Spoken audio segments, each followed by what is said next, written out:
May they never be separated from the happiness that knows no suffering, which is liberation and full awakening.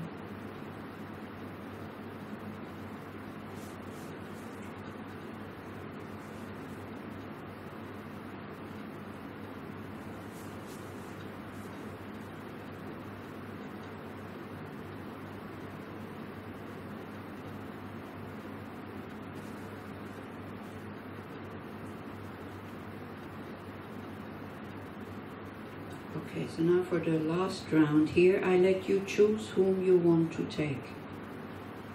Maybe now you get the technique. Don't get stuck in the suffering, okay?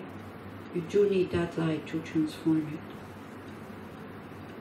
And we have infinite resources. We have infinite love and we have infinite kindness.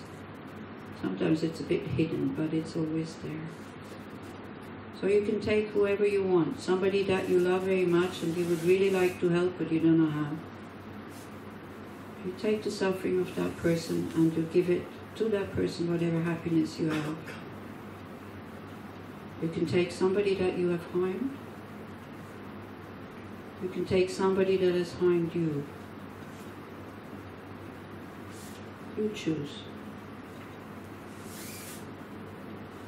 Again, something that seems to be meaningful for you. Or you go back to yourself. Because that self-caring, we have to do a lot before we are able to take other suffering. Because we're not even accepting our own. So we do this for 2 more minutes. You choose the person that you want to choose. Yourself. Somebody that you naturally care about very much, or somebody that makes you nervous.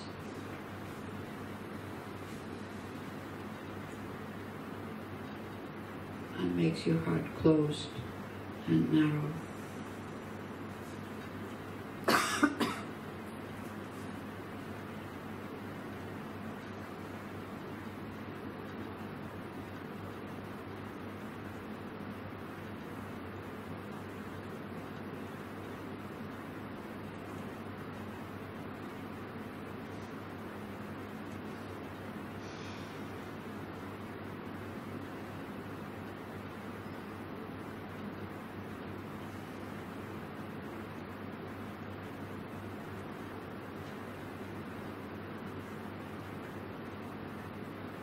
Breathing in the heavy stuff of whomever.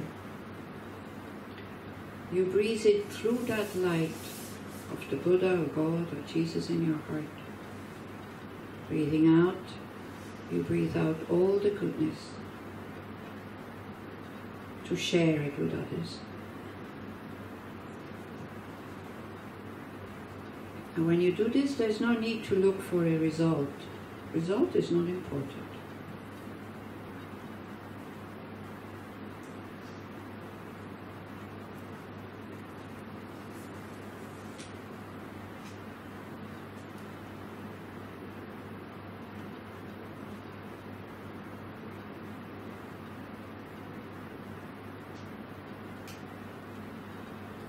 And we can finish the meditation again with the 4 immeasurable thoughts. Wouldn't it be wonderful if all beings had happiness and the causes of happiness? May they have happiness and the causes of happiness. May I be able to contribute to that. And then whoever source of inspiration you have, you're asking for inspiration.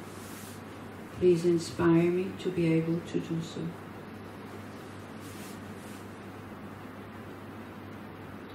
Wouldn't it be wonderful if all beings were free from suffering and the causes for suffering?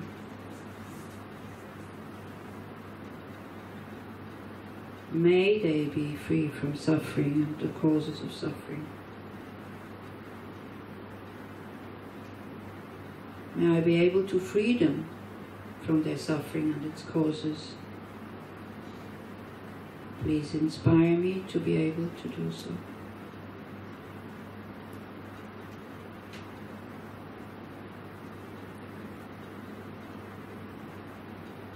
Wouldn't it be wonderful if all beings were never separated from the bliss and happiness of liberation and full awakening? May they never be separated from that happiness. May I be able to lead them to that state. Please inspire me to be able to do so.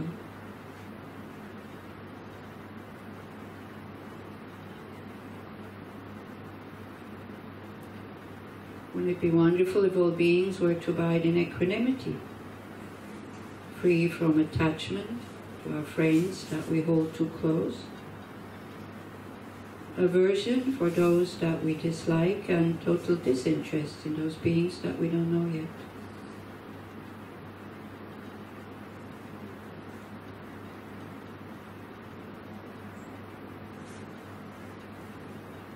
May I be able to abide in equanimity. And may I be able to help them to abide in equanimity by not making them upset and angry. Please inspire me to be able to do so.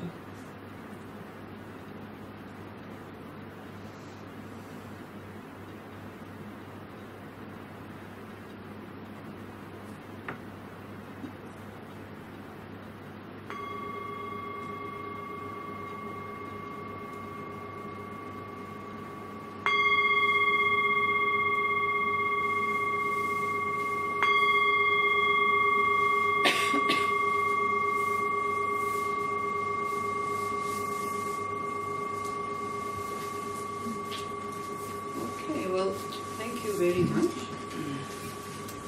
Now it's kind of, we'll start with the puja. As I said, I will not give any explanations because we had a lot of talking and listening and all this. If you want to stay and sing happily along with us, you're very welcome to. If you have the grace of being able to do something that you don't understand, then yeah, stay and chant. It doesn't make you a Buddhist.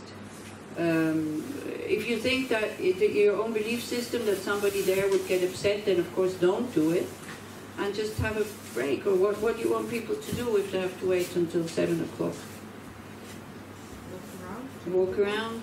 Think about positive minds, negative minds. Go around and do Tonglen, you know, go there where you see over the whole valley and you think I'm taking the suffering of this side, and of this side, and of that side, and of this side. And when you breathe out, may I give happiness, peace, loving to this side, to that side, to this side, and to that side, to above and to below. Something like that. You know, if you're not staying for the puja, then do something useful. Or just sit and get upset that the time is not passing quickly enough.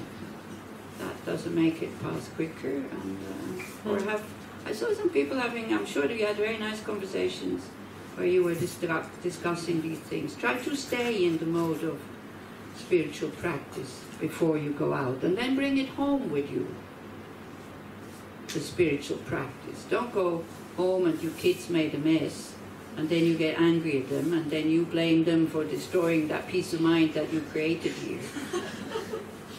You know, I felt so good in the retreat, and now I come home with all this mess. Be happy that they're still alive. They made a mess, so what? That's what kids do. And expect it to be a mess. You know, if you expect it to be all nicely and orderly, of course you get upset. Now, that's also what you can do in the break now. You can imagine how your house will look, you know. Dirty dishes everywhere, half-eaten pizza there, burgers, maybe with teenagers, beer and alcohol, half-empty glasses. And then if it's not like this, you're very happy. If it is like this, you just start cleaning up. There's no need to get angry. Okay? So, I thought that Leora maybe has some tasks for you, but she doesn't.